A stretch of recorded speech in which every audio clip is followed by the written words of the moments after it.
So in this video, you'll learn how to rename fingerprints on your Samsung Galaxy Z Fold 7. So if you want to keep track of which fingerprints that you've been adding to your phone, renaming them can be incredibly useful. So for you to do that, you're going to have to start by navigating to Settings. And once you're in Settings, you're going to scroll and select the option Lock Screen and AOD. From here, tap on Screen Lock and Biometrics, and then enter in your current PIN, password, or pattern.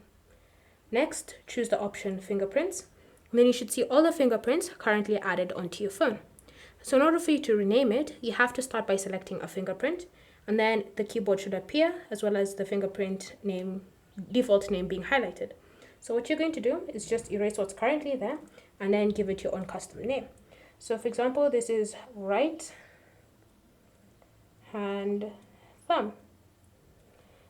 And then once you finish renaming them, you can just tap on save, and that fingerprint will be added on, will be added onto your phone. So you can see here, now whenever I go to add any other fingerprints, I can now keep track of which fingerprints I've specifically added. If you have any other fingerprints that you wish to rename, you can go ahead and do so easily. Just remember to tap on save so that the changes are applied onto your phone. Thanks for watching. If you have any questions or comments, leave them down below and we'll get back to you.